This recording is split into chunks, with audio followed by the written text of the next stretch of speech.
driven. Big, This is the getting ready to go on there. voice.com from the Allison. Just leave it there in Now broadcasting community radio okay. from Studio A and community television from Studio B on the Voice 17104.com. Welcome, my brothers and sisters, to the Richard James Show on 17104, The Voice.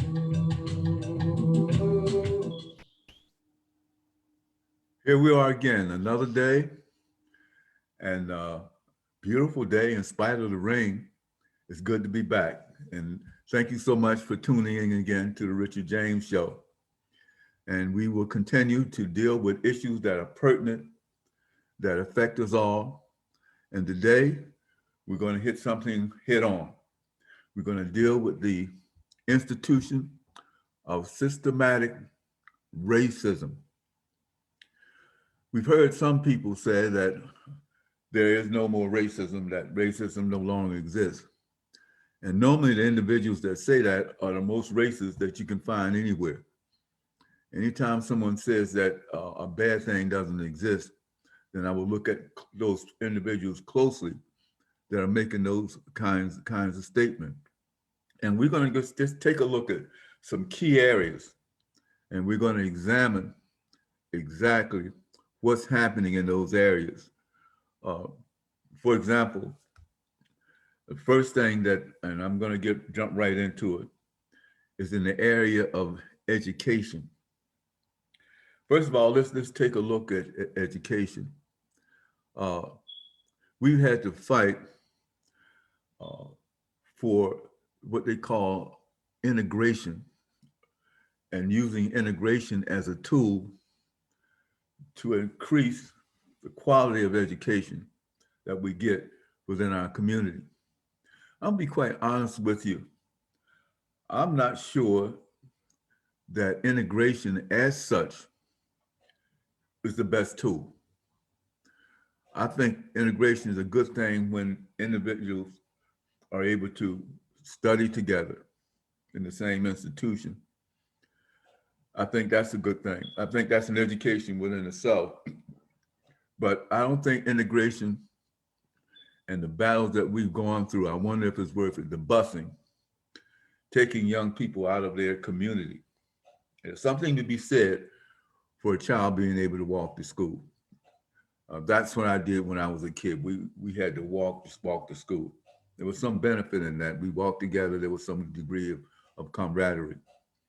I also fought for integration because we had some schools that were in the African-American community that were dilapidated.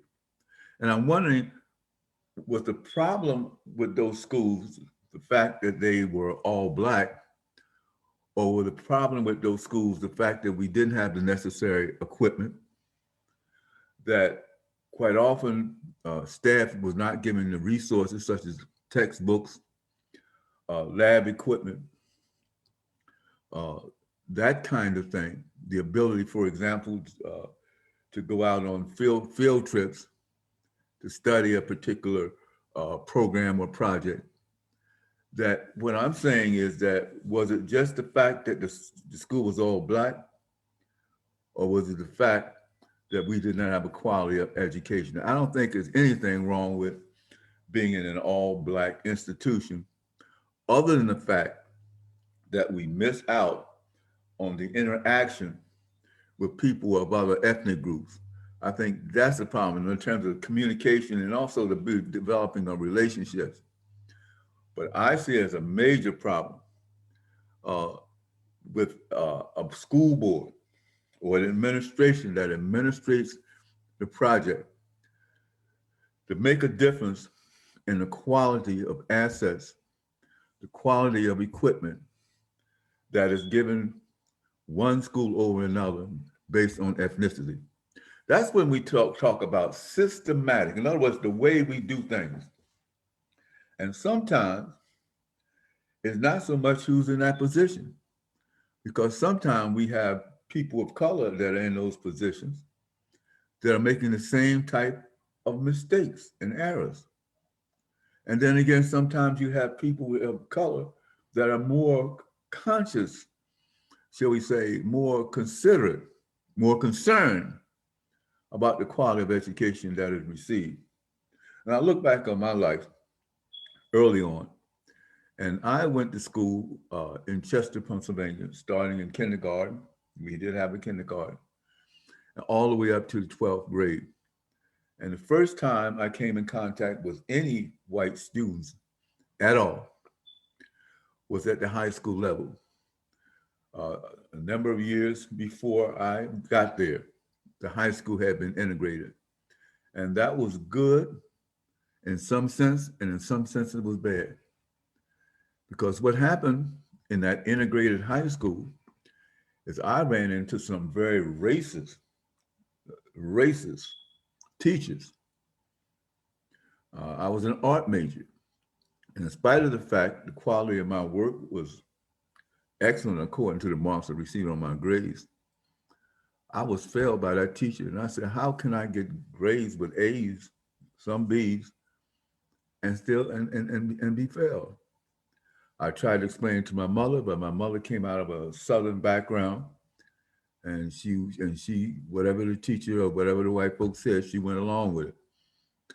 Loved my mother. I'm sure she loved me, but acquiescence was something that she did. That's something my father would never do, but that's something that she did. I ran into counselors that tried to discourage me from going to college. This is in an integrated session. So what did I do? Didn't get any support in the high school. Really didn't get the quality of education overall in the high school. There were some good teachers there. There were some white teachers that were concerned. And so I want to say that. I don't want to just do a blanket indictment of the entire system. But it was a situation where I did not receive the kind of support that I needed. I had to go back down to Frederick Douglass Junior High School to get the support that I needed. Now, Frederick Douglass, we had one of the greatest musical programs you find anywhere. We had people like London Jones, who was our football coach and athletic director, who was fantastic. We had Mrs. Barnes, who was our music director, who was fantastic. We had a Spanish teacher, Mr. Hill, who was fantastic. So I was able, quite frankly, to get a quality education in that segregated system and got more support from that Black school than the white school. As a matter of fact, what I did is after I graduated from high school, I really felt that I did not get the kind of education that I needed. So I went back to high school. Yes, I did. To a private school called Temple University High School, and stayed there for a year, picked up a few academic credits, picked up a few college preparatory credits, and basically it prepared me to go on to college. Now that was high school. Private school was integrated, predominantly white.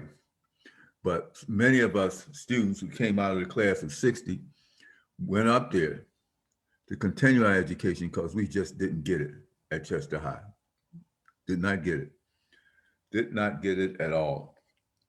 So what I'm saying is that in the situation in Chester and anywhere, it doesn't depend. It doesn't depend on ethnicity always. We're looking at a need for a quality education. And we have to continue to look at that situation because we continue to have discrimination, whether it takes place because we're in a bad school situation where that doesn't have resources, or whether we're in an integrated school situation where we don't have the support system that we're needed to be able to move forward. We got to answer the problem. We have to answer the issue. We have to do something about it. Systemic discrimination. One thing that we also lack, I noticed in local situations, I'm looking at the Harrisburg School District. I live in Harrisburg now, Harrisburg, Pennsylvania. And we had a problem there with not a sufficient amount of Black teachers. Yes, our schools were basically integrated, but then we did not have Black teachers, and many of the Black teachers felt that they weren't treated fairly and left the district. Whole lot of problems in the area of education that need to be dealt with. I work within the school district's after school program. I really enjoyed that. I retired from state government as an administrator of the state's Equal Opportunity Affirmative Action Program. And also I had a retail business selling African art, but I also worked in the after school program and got a look-see at what was going on in the public schools. There's some good things going on, and we have some difficult things going on. But wherever we be, we always can improve the quality of education. Our kids need the tools, they need the resources, and God knows they need the support. They have to feel that they can develop good, positive relationship with the people that's supposed to be teaching them and bringing them along. But education is a big one. Systemic discrimination has got to be identified and rooted out. If you have to bring consultants in to come in and do a review, you need to do it. We need to take a look at our whole system of aptitude testing. And I understand that some of the tests that have been used, SATs, what have you, are being reconsidered, and they should have reconsidered them a long, long time ago. Because sometimes, instead of measuring just the academic preparedness of the student, they're measuring the emotional stability of the student. Some students, no matter how intelligent they have such a hard time just passing those tests, just passing those exams. And until they relax and they feel good about themselves, they're not able to do that. Systemic discrimination, different things from different angles that cause our kids, and then all kids, problems and issues. The whole educational system has got to be under review. I mean, we had a president that only cared about himself, a man who led an insurrection that damaged our capital. And then we got a party, and I'm a little disgusted with the Republican Party. I spent many, many years myself as a Republican.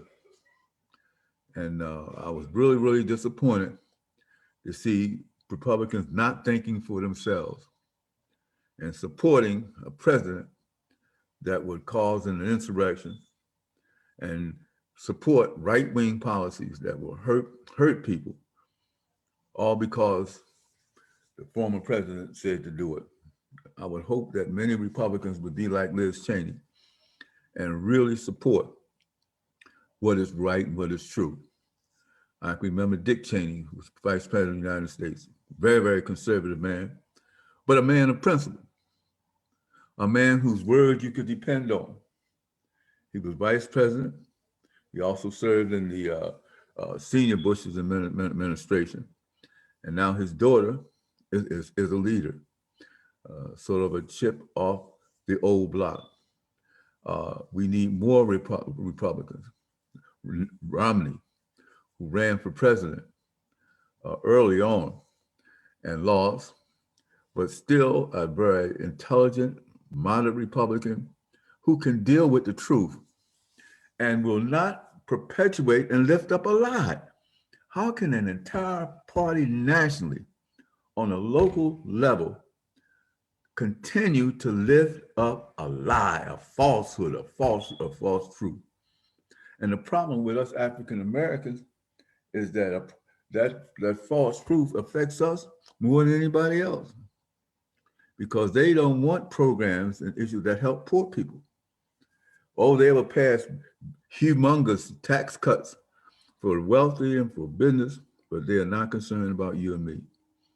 And the thing that I'm interested and really, really feel good about is that even some of our industries beginning to see that. We got some young giants who came up from nowhere and became multi-billionaires who have a sense of social consciousness,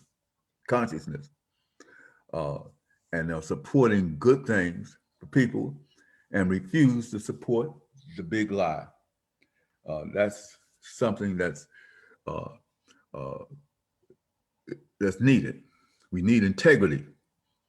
We need integrity in both of our parties.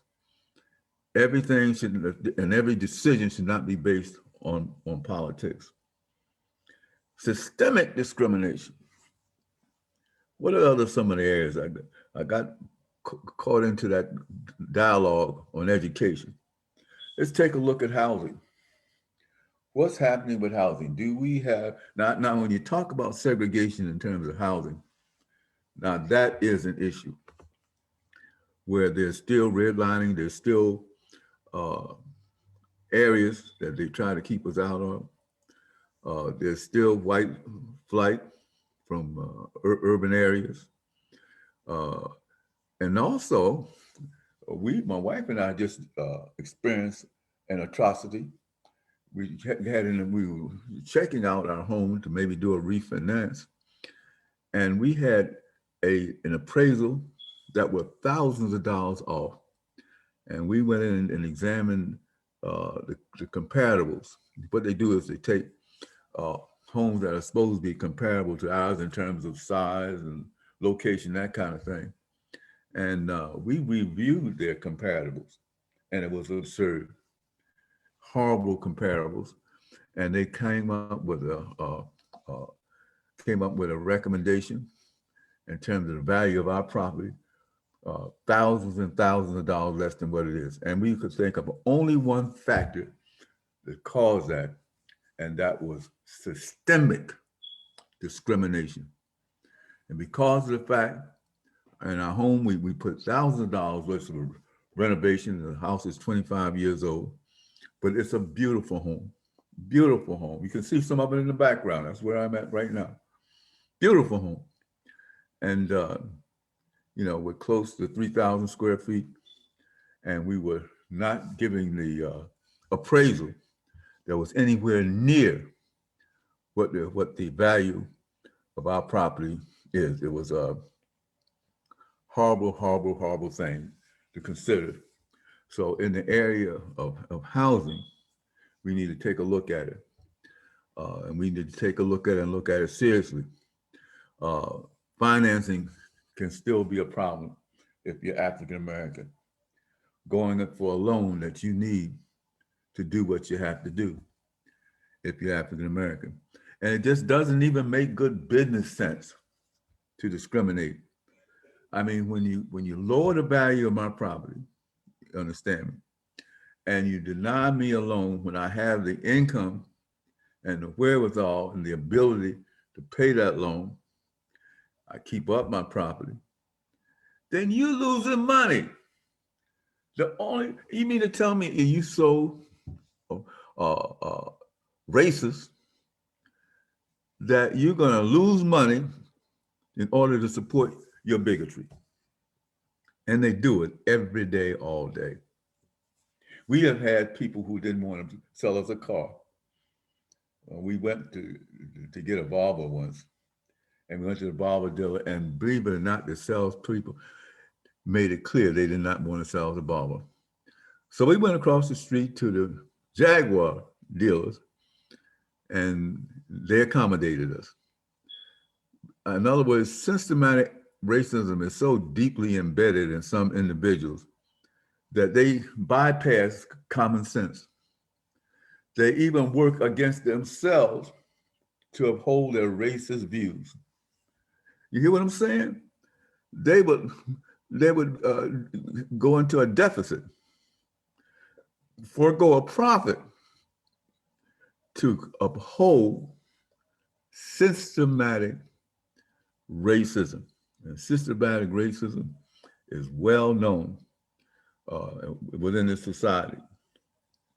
We still even have situations in terms of medicine where in some situations, and I don't want to condemn an entire industry, but we have situations where sometimes Blacks and women do not necessarily get the quality of medical care that other people get. And that's the reality. And I have 3 daughters and a wife. And quite often they have had issues with just being taken seriously about their concerns, about their medical concerns. And they think that their only solution for them is to lose some weight and take an aspirin and go home. But they have had problems with the system and with systemic discrimination in the area of medicine. And not everyone is like that. They brought in quite a few, shall we say, doctors that Asian descent and what have you. And I love my doctors that I'm having now. I can't say that I've had any problems with any of my doctors. My doctors take care of me. I'll soon be 80, and I don't think I would have gotten there because of them. But I'm saying that within the system, we need to identify individuals that have a problem with being supportive of of patients who need help and caught up in a system of discrimination and a system of racism. It's just not a good thing at all. Systematic racism, unable to do something simply because you're Black, simply because you're from another ethnic group. We're having an epidemic right now throughout this country of attacks on Asian Americans. Some folks don't like Asians because they're Asians. Part of that was because of some of the negative comments coming from our former president, blaming the Chinese for this virus. I mean, even if it came out of China, I don't think the Chinese or anybody wanted this virus to exist. And I think and by constantly saying it came from China, China didn't do this, blaming Chinese, then some of these racist fools, these right-wing individuals, start attacking Chinese Americans. Well, first of all, you ought to be embracing and loving Chinese Americans, African Americans, Indian Americans. We all embrace our diversity. People of color. I really, really resent and hate Asian Americans being treated anything less than and given less of the respect and dignity that they deserve. And quite frankly, I'll be honest with you, I have many Asian American friends. I work very closely with the Asian American community and setting up an Asian American Advisory Commission under the former governor in order to make sure that Asians receive their rights. Close friends, personal friends, our families of friends, because I love people. I love people who are decent human beings. I don't care if they're Amish. I don't care if they're Polish. I don't care if they're Irish. Treat people with love and kindness. We have to learn how to love and care about each other. And I find myself having some of my closest friends, and my friends are a rainbow. They have all colors, they have all ethnic groups, and God knows the thing that really binds them all is they're wonderful, wonderful people, and I thank God for them. But let's go out of our ways to be supportive. If you see somebody being attacked or abused, try to help them in whatever way that you can. Don't allow someone to be pushed around. If you can do something about it, if you have to call 911, whatever. Do what you can to be supportive. And let's try to put a halt to this right-wing racist agenda, this systematic racism that is really blanketing our nation. Our nation conceived in liberty and dedicated to the proposition that all men are created equal. Remember that. Those were the words of the late, great Abraham Lincoln at his Gettysburg Address. Conceived in liberty. Let's continue to do that. Now we have let me explain to you something about this video we're about to show. It's called Black Paper on White Racism. It's an old video. It goes back to 1971, and it has some of the major players then and now in our community, just discussing their approach to issues of racism and discrimination. Just their opinions, good people. We're going to show the video, and the video, it's an old one. It goes back, and it's a journal. It's not one that I produced, but when I saw it, I thought it might be able to give you some information that would be good to have. So let's take a look at the video, and then we'll say some things after the video is over. Thank you.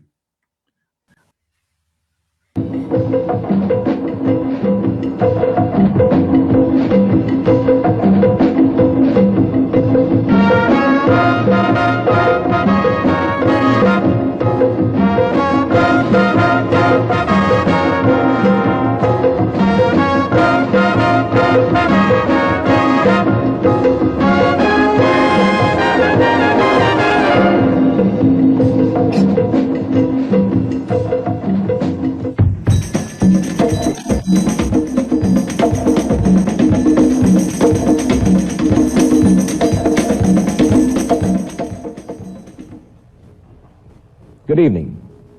This week and next, we will present a black paper on white racism.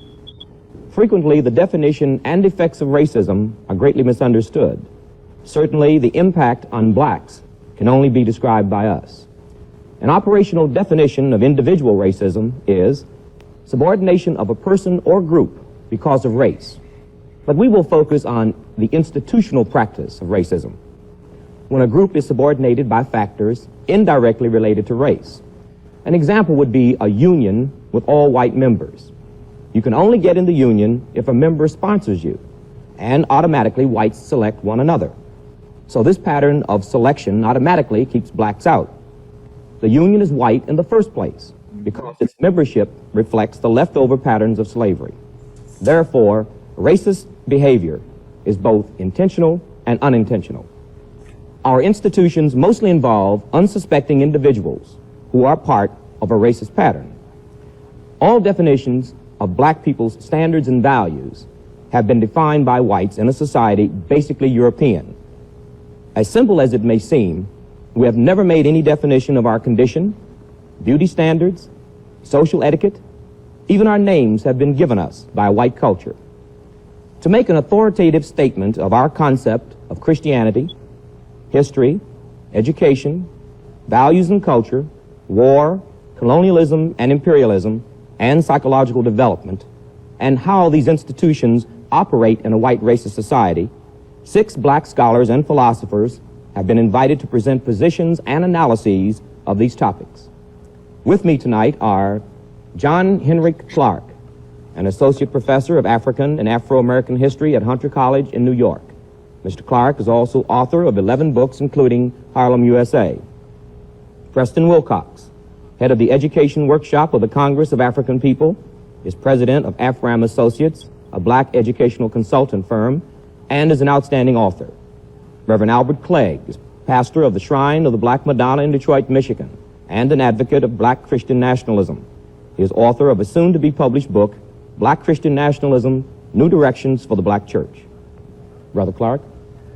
I'd like to begin by establishing some kind of a frame of reference. Exactly what are we talking about? And I think in order to do this, I'm going to try to dismiss the subject, then come back to it and deal with it. There is no such thing as a race. nature created no races. Man created races, racial classifications, and he had his own reason for doing it. Now, who benefited from this artificial creation at first? Who benefits from it now? Now, let's look at the historical roots of this whole thing, and you're not going to understand it until you understand the implications, the far-reaching effects of the opening up of the so-called New World, Christopher Columbus and other thugs coming, suppressing the Indians, and finding a justification for this kind of thing. Let's look at Europe in the 15th and the 16th century, because racism has its roots in that second rise of Europe in the 15th and the 16th century. They had to justify what they were going to do to most of mankind. They were about to take over the whole world. Now, there's a myth about an argument about whether the world was round or flat. That's an old wives' tale. The European had gained enough knowledge and had enough guns, and he had been hungry enough within the body of Europe until he decided that he was going to go out and take the world, be it round or flat. Now, in order to understand the religious basis of racism, we have to go back to a papal bull that the Pope issued in 1455 in an argument between Portugal and Spain. He turned to them impatiently and said, "You are both authorized to reduce to servitude all infidel people." And it just so happens that most of the so-called infidels were non-European people, non-white people. Europe not only had its basis for racism, it had its basis for the slave trade, and this same basis would be good in the colonial system that followed. Racism was created to justify the slave trade, to justify the colonial system, and to justify the utter ruthlessness that had to go into the making of modern capitalism. Brother Wilcox? Let me begin by suggesting that the clearest evidence of racism in education is the essential control over black education, both in so-called integrated settings and in segregated settings, by white people, many of whom are incapable of responding to the people they're educating as people, many of whom are incapable of understanding the culture and the history of the people they're educating, many of whom really do not see any kind of responsibility for involving these communities and managing their own education. The second kind of aspect is the ability of white communities to keep black people out of their communities and still yet exercise some influence over the education in black communities. That is, even when there's no blacks in the white community, whites are still having some kind of influence over the education in black communities. A third example is the way in which our schools are organized. Despite the fact that we know we live in a racist society, the schools continue to be organized as though racism does not exist. That is, there's been no real shift of power within the school. There's been no effective change in the content. There's been no forthright recognition of the politics involved in education. For instance, in New York City, about 55% of the students are black and Puerto Rican, yet we have one black and one Puerto Rican member on a school board of 5 people. So 3 white people are making decisions that affect 55% of people whom they may not be able to respect as people. Reverend Clegg?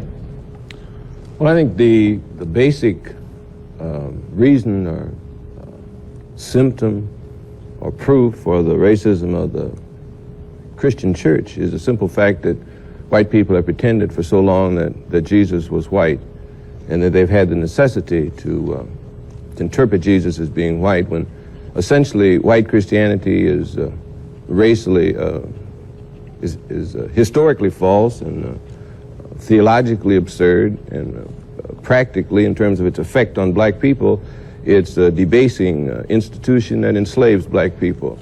I think we have to understand, though, that we're not making moral judgments here. Any institution that exists in any society exists to serve the interests of the people who set it up.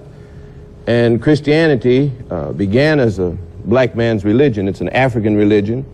We have to remember that Israel went into Egypt with 70 people, and after approximately 750 years came out with over 2 million people, and hordes of other slaves who came out and became also part of the emerging new nation of Israel. So Israel, the biblical Israel, was a black nation, an African nation that came out of Africa and kept constant ties with Africa.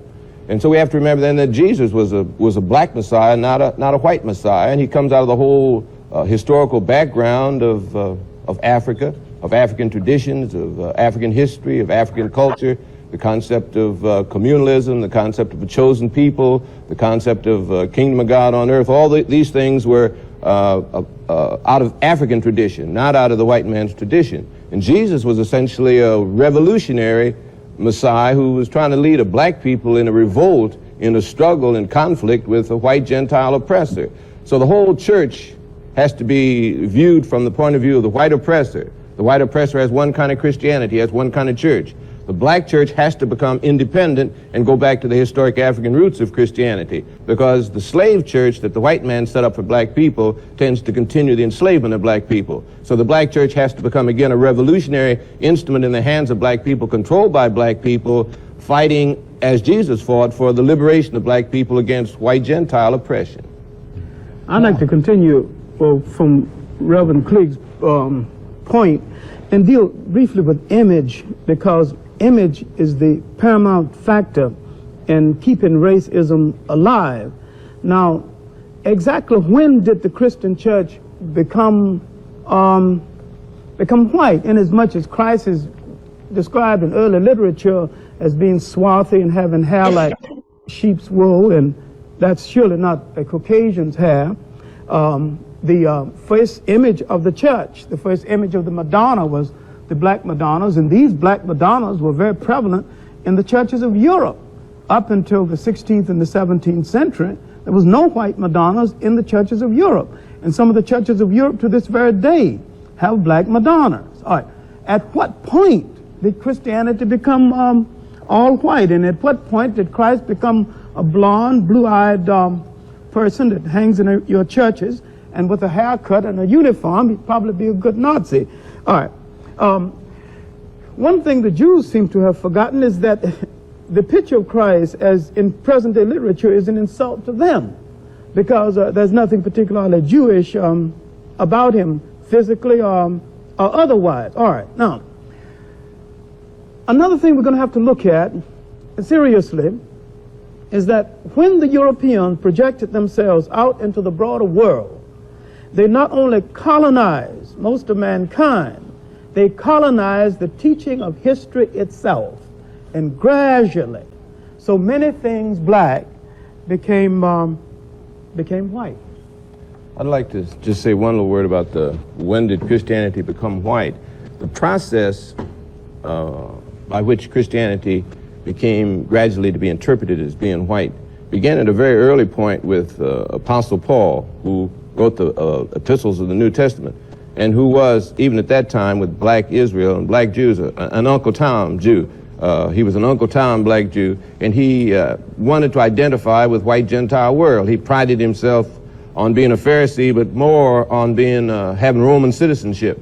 So as soon as he had sunstroke on the Damascus Road and said he's been converted, he started out to take the Christianity, the teachings of Jesus, to the Gentile world. Now, he could not take the revolutionary teachings that Jesus had actually taught, because Jesus was a zealot, and they were engaged in revolution. I mean, open revolution. He was one of the zealot leaders at that time. So he couldn't take that to the Gentile world. So he had to make an image, a symbol out of Jesus on the cross, which was compatible with the heathen symbolism of the Roman and Greco-Roman heathen world. So he made Jesus a kind of a heathen symbol that he could take to the Gentile world. And the whole writings of the Apostle Paul tend then to destroy the basic African background of Christianity and to make it compatible with the Greco-Roman heathen world. So it began there. But the actual identification of Christianity as being a white religion didn't really take place until the 14th, 15th, 16th centuries, when the pictures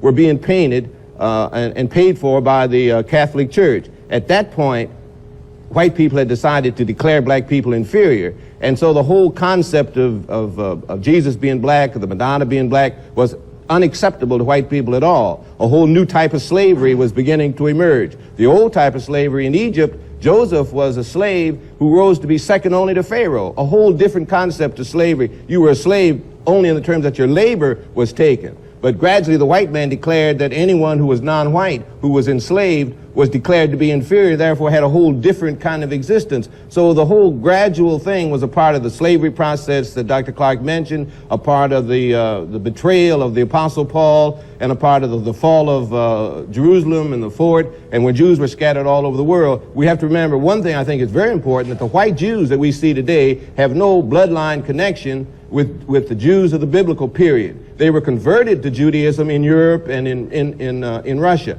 They were converted and have no bloodline connection with the black Jews who make up the biblical Israel that the Bible writes about and of which Jesus was a part. Well, what happened to the black Jews? The black Jews are still in existence. There are black Jews in America. There are black Jews all over Africa. There are black Jews in Palestine. There are black Jews everywhere.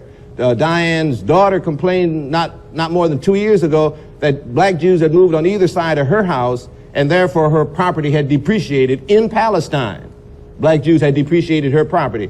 Jews had moved directly from Palestine to India, and the community celebrated its 1900th anniversary or something, and they had white Jews who had emigrated from Europe and black Jews who had originally come from Jerusalem at the fall of Jerusalem, had an uninterrupted straight line of connection from the fall of Jerusalem to India. All over the world there are black Jews, but the Zionist Jews who had been converted to Judaism have taken over the control of the definition of what Judaism is, as white people do with anything. If they come into it, they take it over and define what it is, as you stated in your introductory statement. So we have to remember that white Jews, when you see them on the street, are not the Jews of the biblical period. And that sometimes confuses black people who ought to be black Christian nationalists. See, one of the things I'm hearing from both of the brothers is that not only have whites tried to deceive blacks about the realities, but they've in effect deceived each other about the realities. That is, I'm sitting here thinking about the institutions in this society, all of which are racist, you know, which whites created and which whites have used in order to advance themselves, but never at any point stopping and recognizing, for instance, that the prisons have nothing to do with rehabilitation, or that the courts, in most cases, really have nothing to do with justice. What about schools? Well, What specifically is a racist pattern, in your opinion, as far as the educational process or the schools is concerned? Well, I would say that the overwhelming educational process that is racist is a tendency to educate people against their own interests. That is, to educate black kids to hate themselves, to educate blacks to feel alienated from their own people, to educate blacks to become advocates for the mainstream against their own community. Well, how is that done, specifically? Well, I would say that, you know, the traditional educational process is, number one, the concealing of the truth about history, the educating of black students away from the problems of their own community.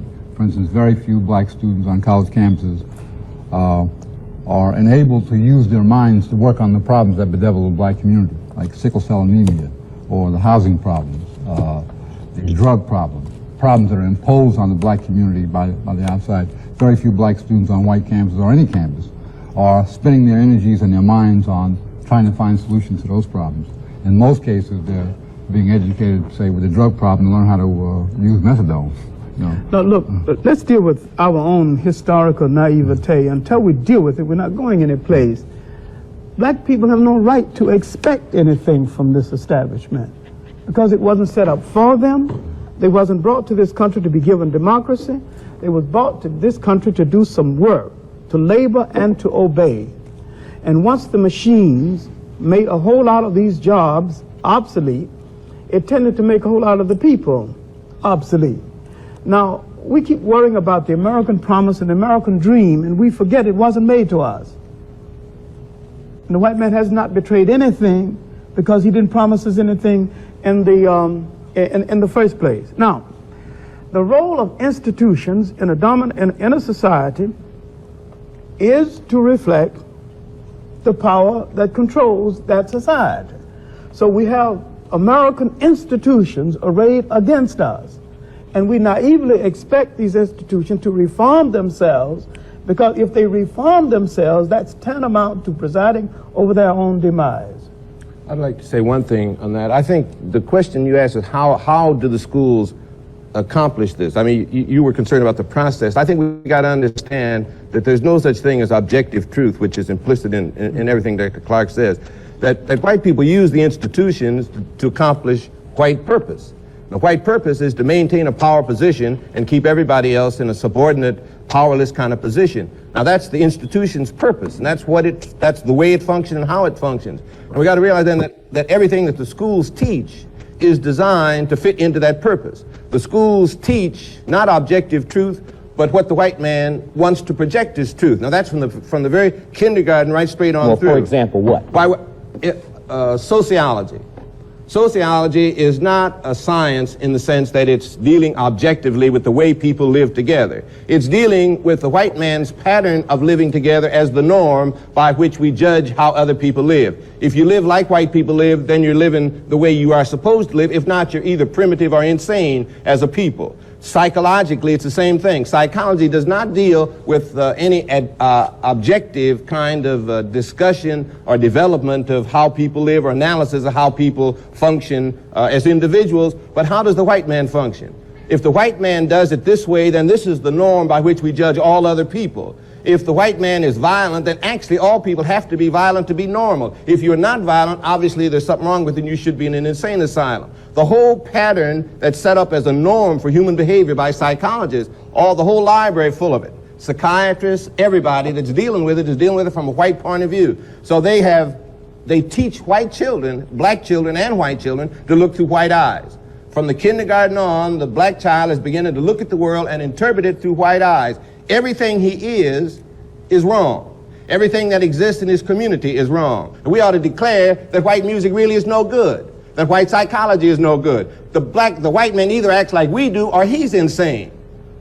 White sociology is no good. The very structure of white society indicates that white people, obviously in social structure, are either insane or they're abnormal. So we have to project then a black psychology, a black sociology, a black music, a black history that takes in the realities and that is essentially sound, as opposed to the mythology that the white man has developed out of his own ignorance, for one thing, out of his non-creativity, because the white man has never created anything. He's stolen things but never created anything. He cannot actually deal with history because history is a recital of his total failure and his total absence of making any genuine contribution to the world. If we define a black psychology, a black sociology, where will we use these? Where would we use? We'd use them first to unscramble our own mixed up minds. If we could understand that black psychology is the psychology that the black man has to have if he's going to escape from powerlessness in a white man's world. Now, the struggle is a struggle between black people for power and white people to keep power. Now, all we're dealing with is a power struggle. Every institution that the white man has, he uses in this power struggle. There's nothing wrong with that, nothing immoral about it. Any people would do that. When we get on top, we're going to do exactly the same thing. We're going to use every institution to perpetuate black power.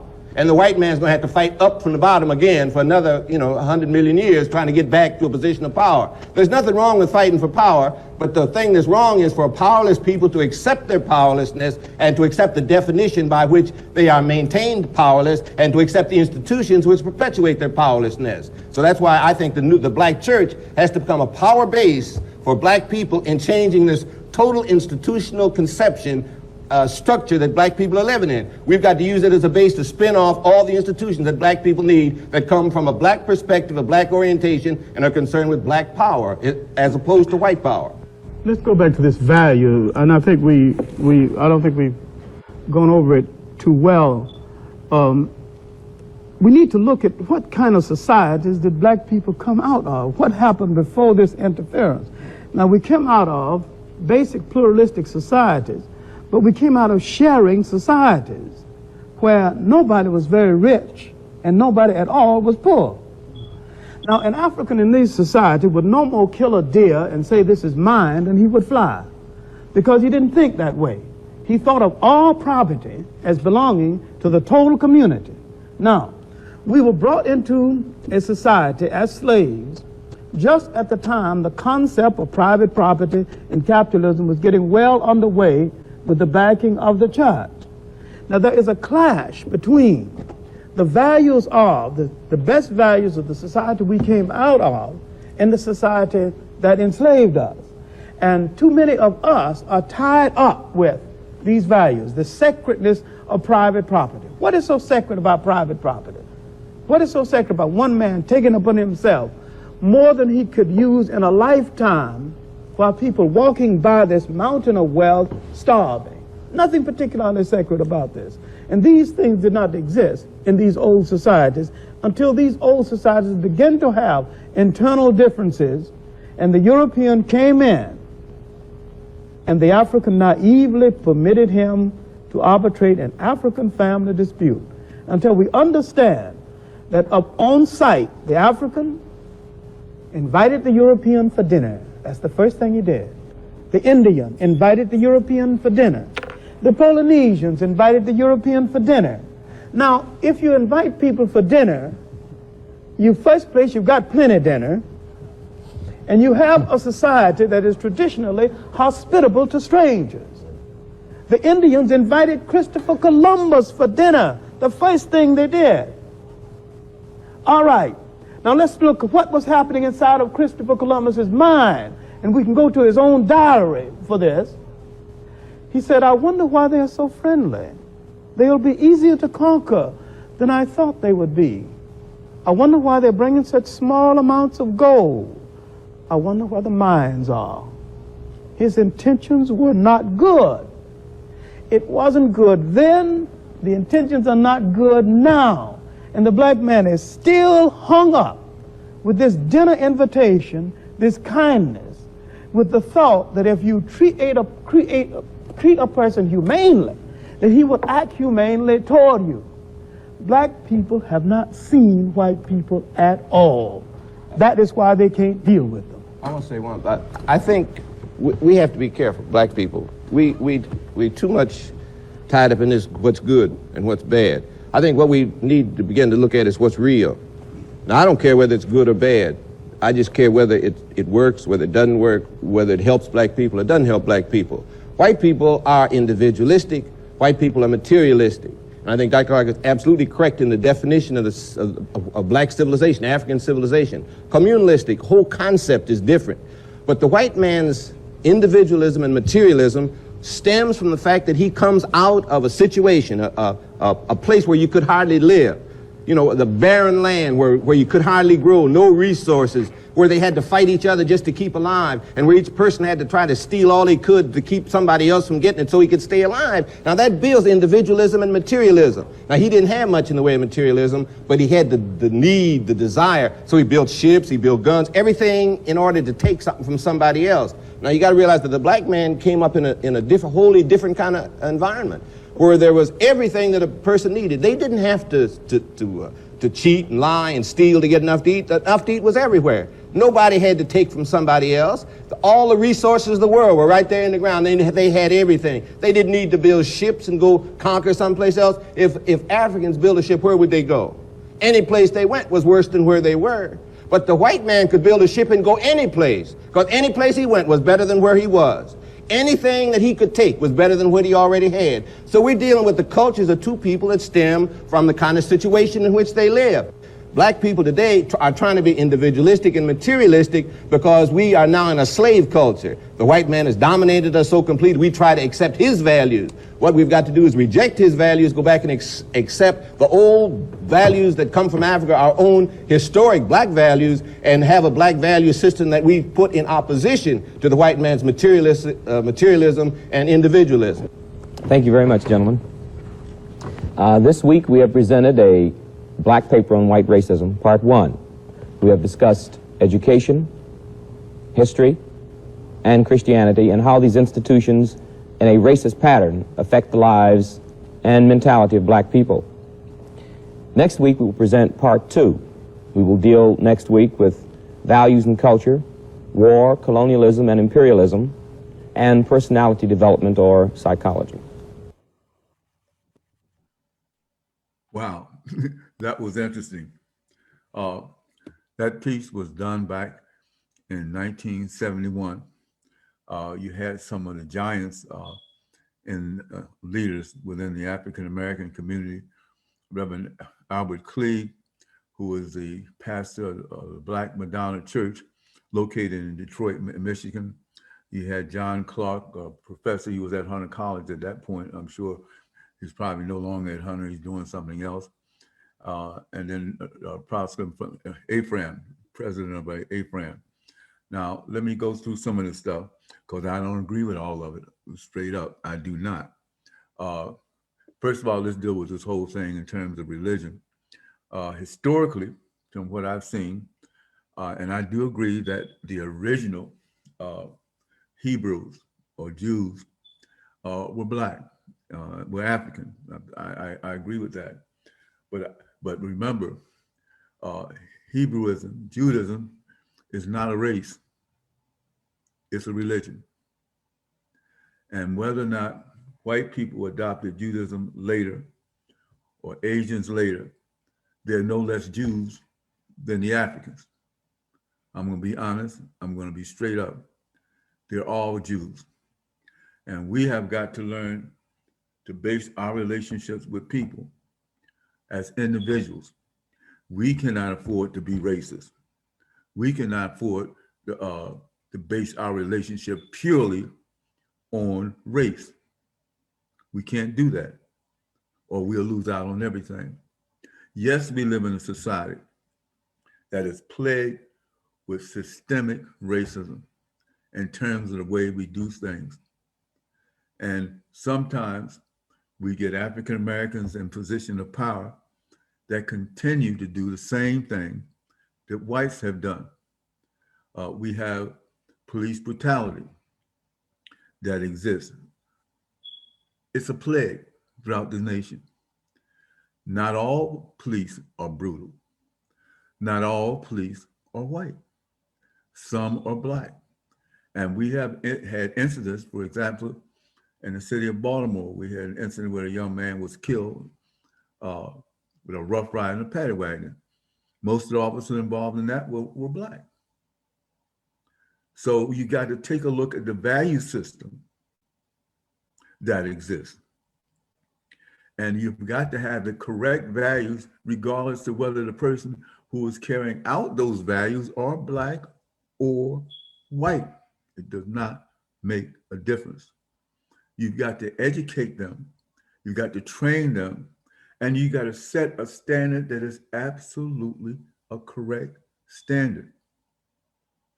Now, and we have to know when it's moral. But one thing I have to give to some of the Black officers, some of them have established organizations, like African American Police Organization in Philadelphia and other places, who lift up the bloodstained banner, that refuse to participate in the beating and the brutality that others, and I, in fact, try to stop it from happening. So I appreciate these brothers, but I would ask our people to try to have a correct value system, to try to not play into systemic racism.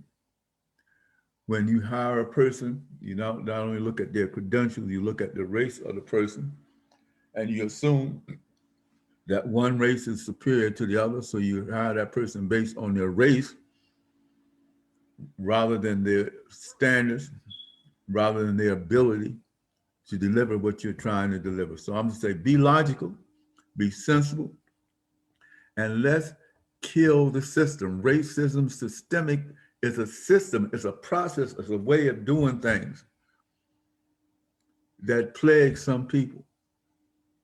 I was really happy to see that some of the major firms refused to support the big lie that Donald Trump had won the election. And as a matter of fact, they poured resources into trying to stop the big lie, to try to counter the promotion of the big lie. Now, these were major corporations. These were individuals who run those corporations that are worth billions of dollars. But yet, the value system, the standard, was correct. So they opposed the big lie. The unfortunate thing about a big lie, if you keep telling it over and over and over and over again, then people are going to believe it. And even when you change it and tell the truth, they still believe it. I looked at a movie, The Richard Jewell Show, when a lying reporter accused Richard Jewell of doing something that he did not do. And this was a white man, Richard Jewell. Richard Jewell was a security guard, and he was trying to help. And this happened. This was a reality. It wasn't just a movie. It happened. And he was trying to help and save this individual from being killed and shot by this serial killer. And because he was there and trying to help, they blamed it on Richard Jewell. And he had to fight for the right, to maintain a job. He couldn't keep a job because everybody had read it in the newspaper and they heard it, and the FBI approached the whole case as if Jewell was guilty. They found out that Jewell was actually innocent and that they had approached it in the wrong way, and they would maintain the big lie. And I was going to say this, we're coming down near the end, that we have got to stick together.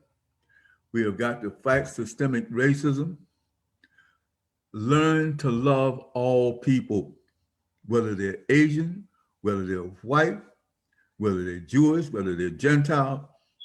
People are people. And until we start basing our relationship on the quality and the content of the character, rather than the skin of the person, we will continue to create problems for ourselves and everybody else. I love you folks. It's always wonderful to be able to come on and talk with you and share things with you. I learn from you. I always try to let people know, again, that I have a business, African Paradise, and we're down in Lebanon Valley Farmers Market at 35 South 8th Street. Come see me. Come see about me. And we will continue to see about you. And it's my legacy. And when I leave this world, I'll say the same thing that King said. Tell them that Richard C. James just tried to love somebody. So long, my friends.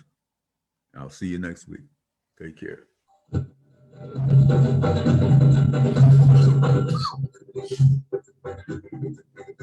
Thank you again for tuning in to the Richard James Show. Our African and our African American programs are set up to educate you on what's going on in this world.